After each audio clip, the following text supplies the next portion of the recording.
दुनिया भर के ईश्वर में आस्था रखने वाले लोग उन देवताओं की उपासना कर रहे हैं जो मानवीय गुणों से भरे हुए हैं। वे ऐसे देवताओं की पूजा नहीं करते जिनमें ईश्वरी गुण हो। इतना ही नहीं, जो लोग ईश्वर में विश्वास करते हैं और उसकी उपासना करते हैं, उनके विचारों में भी किसी तरह की एक रूपता देखने को नहीं मिलती है।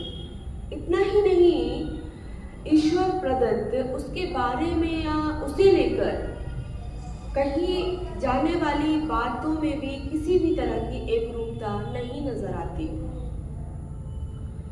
या ये समझे हम कि इसी तरह ईश्वर के गुणों की बात करें जो उसकी केवल कल्पना की गई है।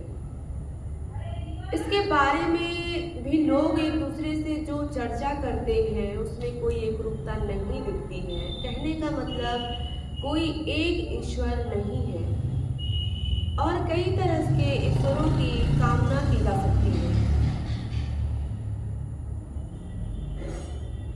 आज की दुनिया में ईश्वर पर भरोसा करने वाले लोगों की संख्या में कमी आ रही है। इसकी वजह से यह लोगों में बौद्धिकता बढ़ रही है। वे शोध कर रहे हैं, तर्क शक्ति का प्रयोग कर रहे हैं, उनमें स्वतंत्र सोच का साहस पैदा हो रहा है। इसका तात्पर्य यह है कि बेईमान और स्वार्थी व्यक्ति के लिए ईश्वर पर भरोसा आवश्यकता बन चुका है। केवल मूर्खों और बुद्धिहीनों में पूजा अर्चना की इच्छा बढ़ रही है। या यूं कहें कि ईश्वर को बनाने वाला खुद चालाक या धूर्त हो सकता है। आज के विश्व में बहुत बड़ी संख्या में लोग ईश्वर में आस्था गवा रहे हैं।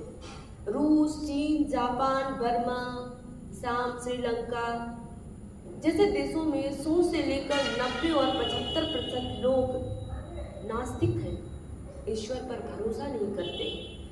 अमेरिका, फ्रांस, इंग्लैंड और जर्मनी जैसे पश्चिमी देशों में भी न केवल नास्तिकों की संगठन बढ़ रही है, संख्या बढ़ रही है, बल्कि करोड़ों लोग इनके सदस्य हैं जो नास्तिकता को बढ़ावा देने के लिए लाखों पुस्तकें प्रकाशित करते हैं।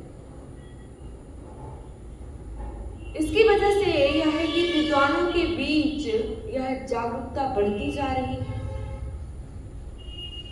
कि ईश्वर में विश्वास एक बड़ी बाधा है और यह वैज्ञानिक सोच और सामाजिक स्तर पर मानवता के विकास को बाधित करती है।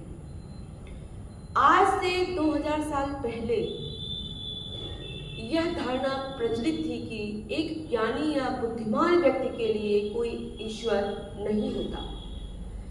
उस वक्त भी ईश्वर में भरोसा करने वालों की संख्या